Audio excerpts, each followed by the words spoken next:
Hi, everyone. I'm Nancy. And I'm Stephanie. And if you enjoy our show, please like and subscribe. And hit that notification bell. We're also on Instagram at TWiN, and you can also find us on X. We've got some great news. I mean, we don't know if it's for sure, but it was in the Times. Prince William is planning on doing some very exciting things when he becomes king. Now, we are not super excited when he becomes king because that would mean, unfortunately, the death of King Charles. That's why it's so sad. It's like he can't just become king and still have his dad. He's got to like lose something so important in his life to have this happen. That's sad. But the Times have put out this article, so we're going to read it with you. And hopefully it's true. I think it's true. Just the way he's acting, and he's so into his family and his friendships. And oh God, he's going to be such a great king. You see my sunburn today? You were out in the sun. It was hot here, or it is hot today. A little suntan today. How Prince William will change the monarchy by those close to him. No Harry, more Sophie, and plenty of time with the kids. As the heir turns 43, he is also examining whether the institution he inherits is fit for purpose. Now, we always knew that King Charles's reign was going to just be bridging the gap. We knew he wasn't going to have a very long reign, unfortunately, because age is age. There's nothing you can do. Death and taxes, those are two things you cannot avoid. No, unfortunately not. But I think King Charles has been a great Prince of Wales, an even better king, and he's doing a wonderful job now. And I really do hope that he outlasts a lot of us. I love him. I do too. 43 isn't a milestone for a future king who, by his own admission, found the past year brutal and the hardest in my life as he navigated his father's and his wife's cancer diagnosis. However, it is important. Prince William has been doing a lot of thinking. A tumultuous year, his wife is in remission, and his father is living busily with cancer. It still breaks my heart what this poor man has gone through this year. Has been the most formative of his life in planning for the role as monarch and shaping the institution he will one day lead. A source close to him says, when all of that has been going on, there is an inner sense of reappraisal about what is important to him. Really makes you think. Just as the previous Prince of Wales spent decades thinking about the future during the 70-year reign of Queen Elizabeth, the future William V is in planning mode for what will inevitably be a shorter run-up.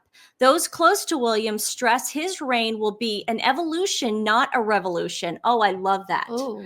But acknowledge there will be a significant changing of the guard at Buckingham Palace. A friend tells me he's definitely been thinking a lot about how things will evolve over time. When the moment comes, he'll want to do it his way, genuinely, not just following a script. And that's where Queen Elizabeth came in. She has been grooming him for years to do this. Yeah, she didn't follow a script. No. He's not afraid to dig into the details, ask the tough questions, and figure out what exactly works today. He wants to make sure the whole thing has even more impact and remains relevant. Well, you're already doing an amazing job because you are relevant to us. We proved that in our video yesterday showing how many Americans love the monarchy. Yes, sir. William wants to explore the makeup of the institution and ensure that it's fit for purpose in the modern era.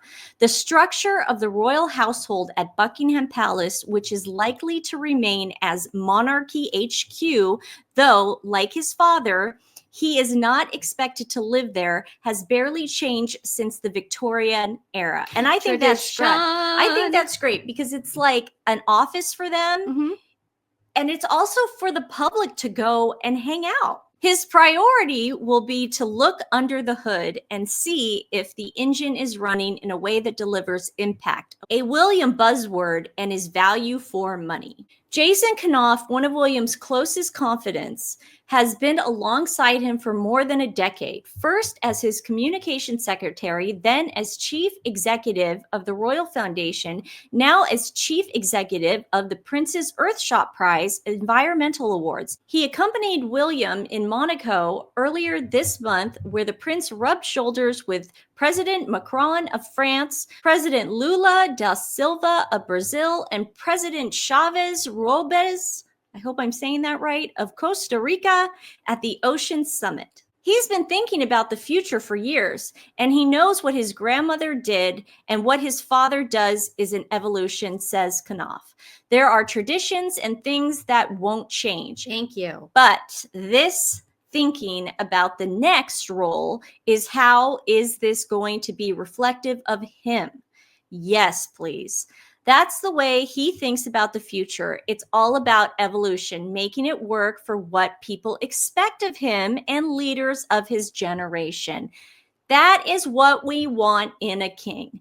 The late queen didn't keep doing the same thing for 70 years. Very true. She did not. And it won't ever feel like it's done. It will feel different, but not jarring. There you go. That's what we want. He'll want it to feel like a natural progression that people expect of him. If it feels like that, it will be a success. Bravo. Step forward to the Duke and Duchess of Edinburgh, who will play a much more prominent role. Yay! Prince William and Princess Catherine are big fans of Edward, 61, and Sophie, and are already raising their profile. Last week, Sophie and Princess Catherine shared a giggle at the Garter Day procession. They always seem to share a giggle. They've been doing this since William and Catherine were even married. It was so cute. And earlier this month, the natural double act of William and Sophie joked their way through a visit to the Royal Cornwall show, sampling cider, whiskey, and clearly enjoying themselves. The Waleses admire Edward's quiet, dutiful approach to his role and Sophie's diligent, determined work on causes such as SV in conflict and supporting young people. William's view, says a friend, is that the Edinburghs are needed, and it's really important the fantastic work they do is seen. Agreed. Also ones to watch will be William's cousin, Zara Tyndall, and her husband, Mike, Zara's brother, Peter Phillips, and the York sisters, Princess Beatrice and Eugenie. None are working royals, but between them, they supported William at Buckingham Palace garden parties he hosted last month and last year without his brother, dumbass, as wingman. They are likely to support William more in the future, though he has no plans to put them on the payroll yet. As Meghan would say, yet. There is bemusement in royal circles at the recent reports suggesting Prince Harry wanted to keep HRH titles for his children so that they can I'm sorry, I can't say it without laughing. So that they can decide for themselves whether they want to become working royals when they are older. Under the next reign, roles for those two as working royals are unlikely. And that's putting it very nicely, whoever wrote this. There you go. I mean, it's pretty obvious. We knew he was going to switch things up, but he's not going to do it in a way that frightens everybody. Yes. You know, he made a point, like no one's going to get jarred. Yeah, like Meghan came in there and she thought she was going to like turn Stir it everything up on its head. And it's like, yeah, well, no, we don't want that. No. Nobody wanted it. We like things the way they are. Yeah, we like tradition. Don't mess with tradition. Just do it to your own taste. Yeah. You know? William's going to be a great king. Oh, he is. He is. But we have a great king now Yes. who we love and we respect, and we wish him just to be there as long as humanly possible. Yes. So we all know, allegedly, by now, that Meghan's white labeling everything. We did a video on it. We were like 99.9999999% Yeah. sure. Well, obviously, Meghan does not make that jam in her kitchen, allegedly, or anywhere else. I don't think she took a recipe and then handed it to the jam people and said, make this. I don't believe that for a second. That's Allegedly. our opinion. It's our opinion. Okay, we're entitled to that.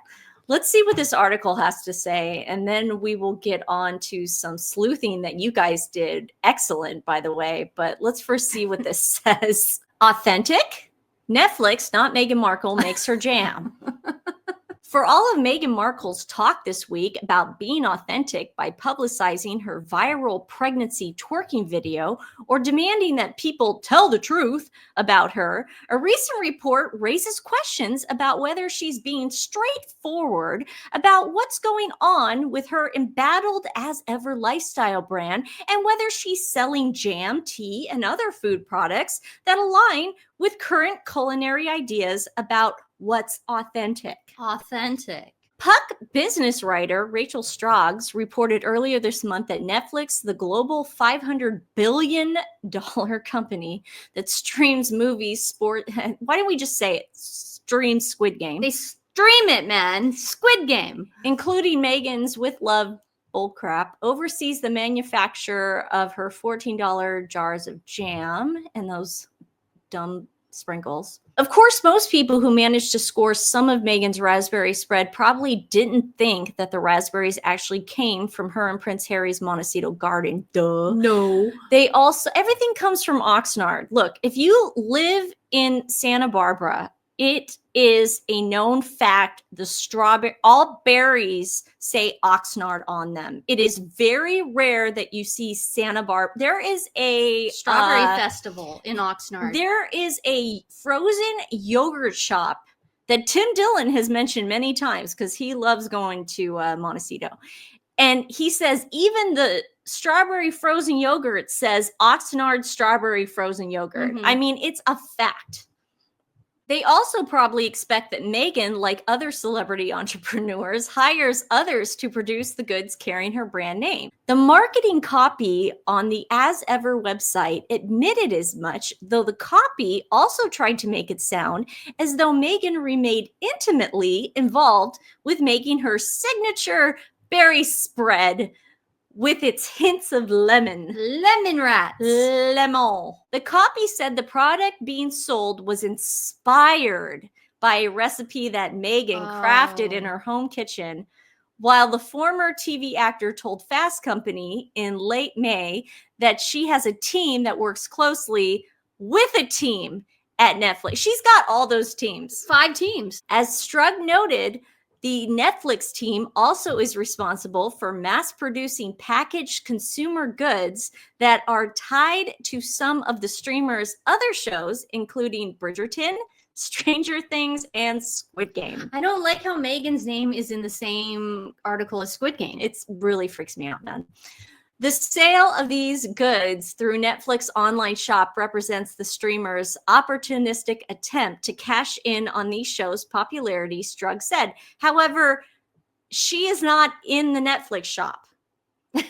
I know this because I go there all the time to see if they've got anything I haven't ordered yet of Squid Game. Squid Game gear. And didn't Meghan make a point of it on Emma's podcast that she put years of her time into this jam? Yeah. And it's jam is her jam. Dude, this doesn't happen overnight. Yeah, this takes a long time. Meghan told Fast Company that her team is on calls daily, working through product development, SKUs, and inventory. She also said, we have a field trip tomorrow to look at I don't remember that part. Man, I must have been drunk.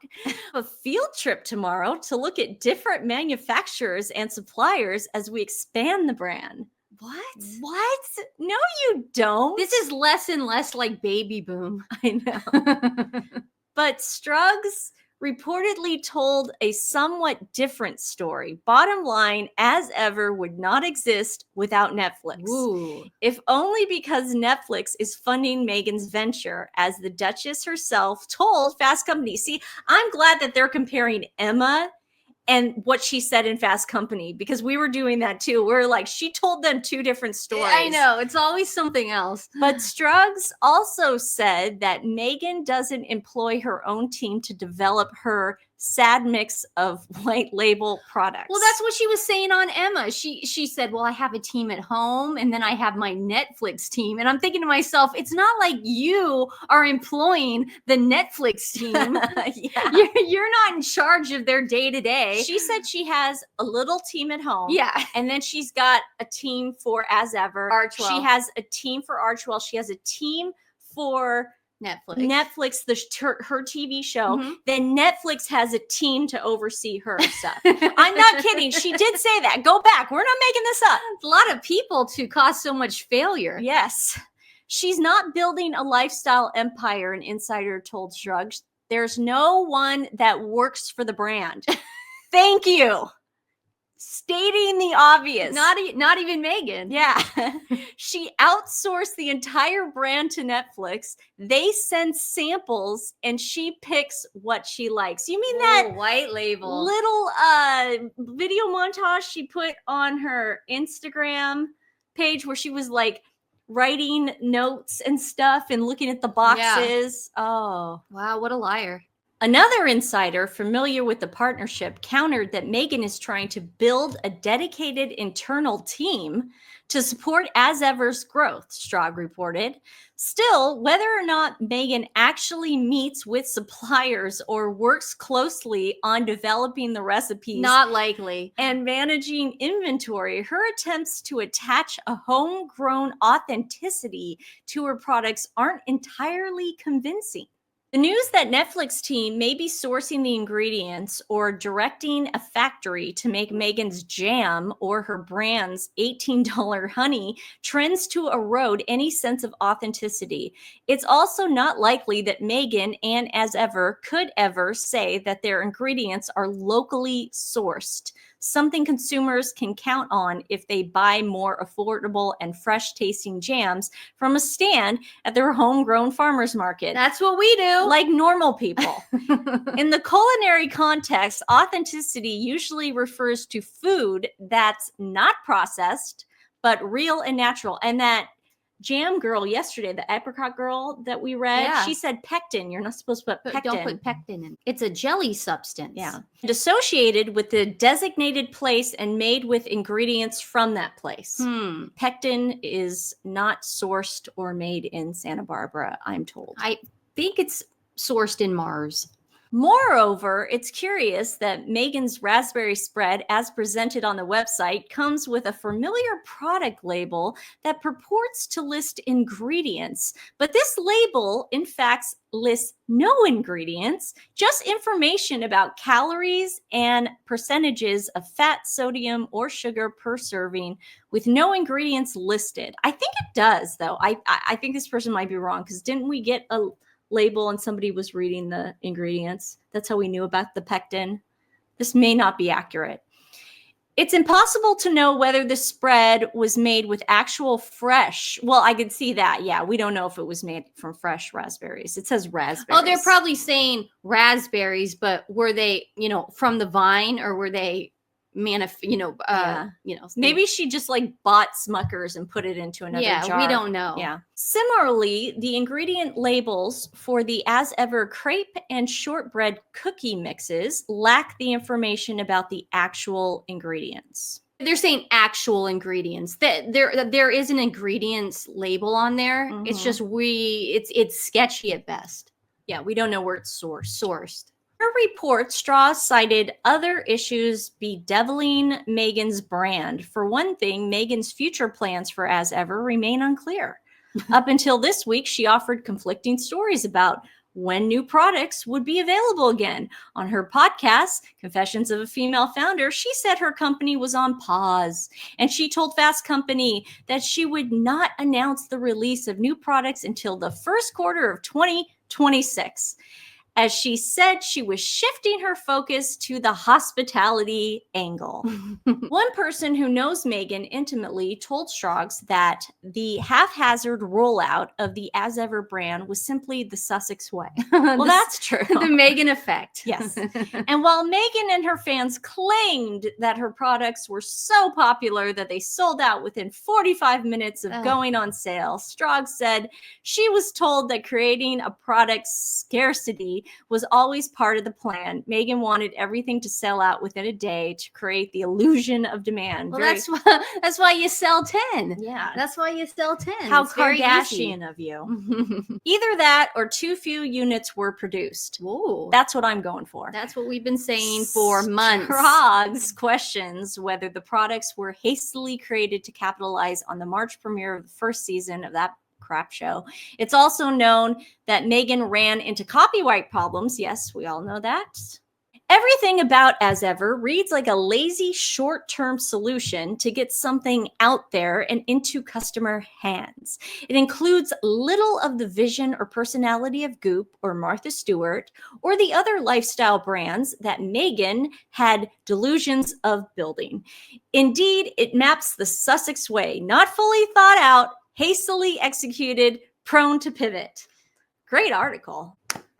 So thanks to Think Beautiful, they put up this really great video insinuating that they found out who the supplier of the tea is. Mega flop Torkel Duchess of Failures tagged me on this, again, giving credit to Think Beautiful. So she was smart enough to find this, which is brilliant. Unfortunately, I don't know how to read code. I know a lot of people do. There are people out there that are a lot smarter than we are, trust me. But she was able to read the code and look at right next to the second arrow. It says Republic of Tea. Now, I implore you guys to all go to Think Beautiful's page, give her a follow, watch this video. It explains it way better than I could. So here's a definition of what Republic of Tea is. It offers private labeling and white label options for their tea products. Sound familiar? Duh. This means they can package and brand their teas with another company's logo and brand. They offer this service for various products like blooming teas, Japanese matcha, and gift sets. This sounds right up Meghan's wheelhouse, if you ask me. J.E. Duchess Marmalade found this bad boy right here. And if you guys watch Bridgerton, it is a Netflix show. Even the Bridgerton branded tea in an attractive tin is much better value than what Meghan offers from the same supplier, Republic of Tea, allegedly.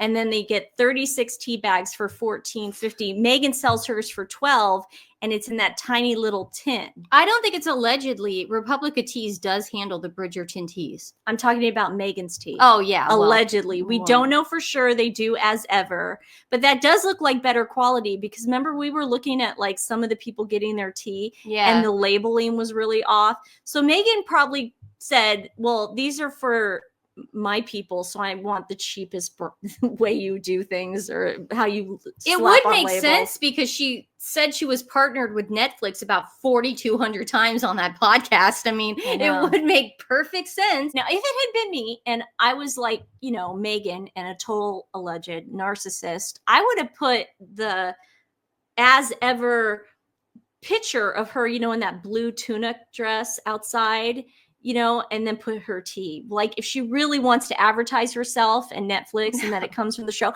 That's just me though. Her As Ever tea is the most boring tin I've ever seen in my life. But she's copying Flamingo Estates. You know, she doesn't want to be too cartoonish. Remember American Riviera Orchard?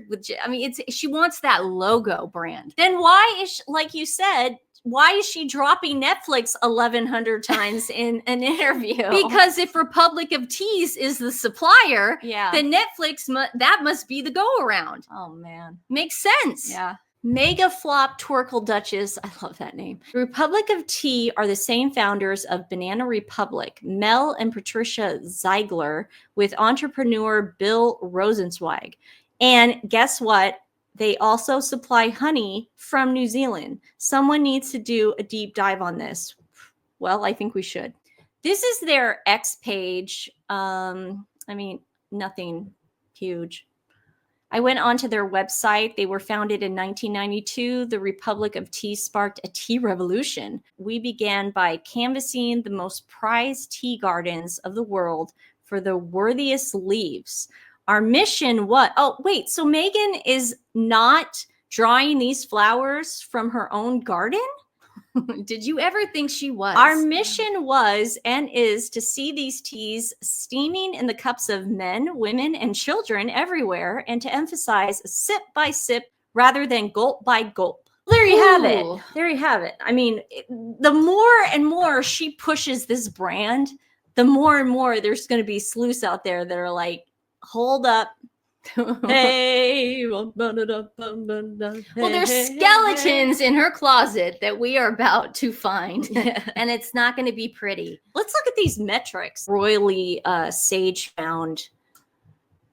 Thanks to the super sleuths at SMM, look at the pathetic traffic numbers on Rachel's site. This is pathetic. For someone who makes as much noise in the press as she does, this means stories in the press about her generate more traffic than her own businesses. That's true. Let's see. So this just shows like how many people look at her stuff through the internet's views. I'm very bad, you guys, at reading graphs and numbers. It's just never like computed in my. Some people are. They're just bad at that. Okay. I mean, I'm not. I'm going to be honest. I'm going to be straight. But here it is. Pause and read if you want. But I this can't is imagine just this being going good. back to what we've always been saying is that it's a form of fraud. I mean, Meghan is not talking numbers or metrics in her interviews or her podcast. She's just saying, I'm selling out. Mm-hmm. That's a very broad statement. Yeah. Now, because we live in America, there has to be numbers involved. Because what if Meghan got an audit? Well, that's dun, the dun. thing. You know, Harry's been protected by the royal family for so long. He has no idea the kind of crap that he's in right now. If she's, you know, barren, because I'm sure his name is on everything too. Well, she sold him, oh, America's going to be so great and blah, blah, blah. You know, he believed that. Why wouldn't he believe this? Now, what is this analysis? AsEver.com's web traffic has decreased by 68% compared to last month. I mean, that means, yeah, there that you means go. the hate, that I can read. That means the hate watching is diminishing right now.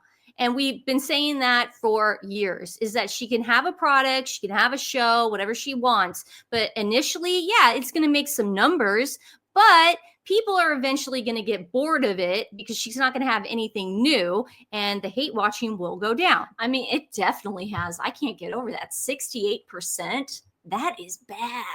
I wanted to show you guys this TikTok video of this squatty who supposedly got her As Ever box today. When did it go live? I don't even remember, but she got it already. She was also one of the squatties that got the honey. So this is what we were talking about. We were saying, like, there are influencers that get their stuff early.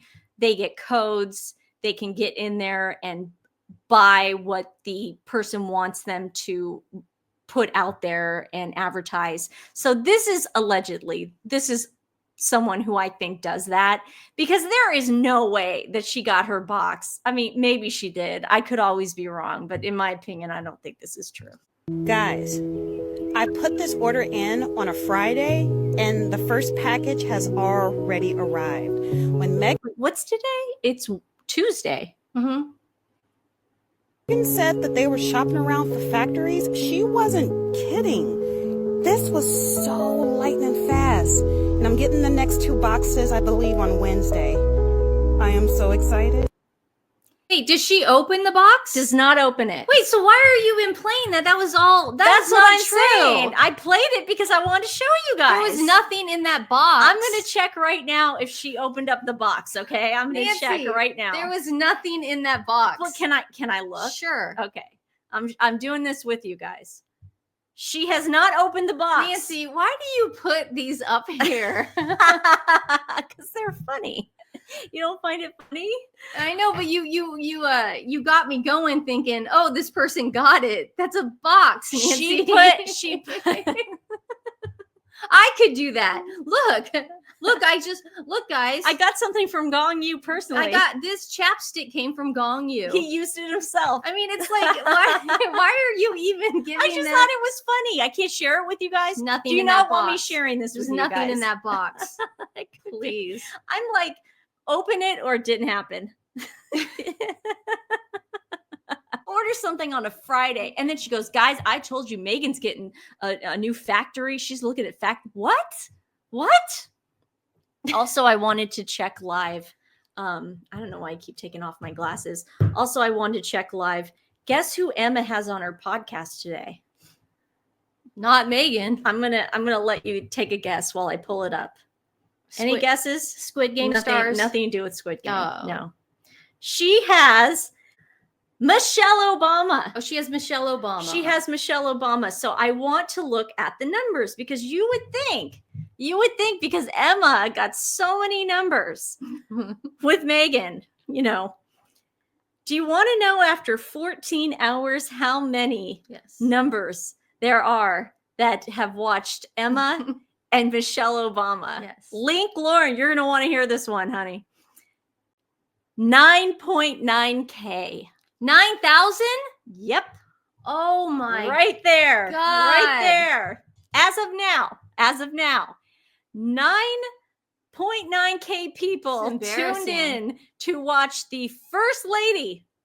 The former First Lady. The former First Lady, Michelle Obama, on Emma Greed's podcast. The first African-American First Lady of the United States. I want to know how Emma went from 200K on the back end. Mm-hmm. She only had of Meghan. Yeah, she had less than 100K on the front end. I want to know how she went from 200K on the back end with her Meghan podcast to 9.9 on the front end with Michelle Obama. That doesn't make any sense. Well, at least people aren't hate watching Michelle.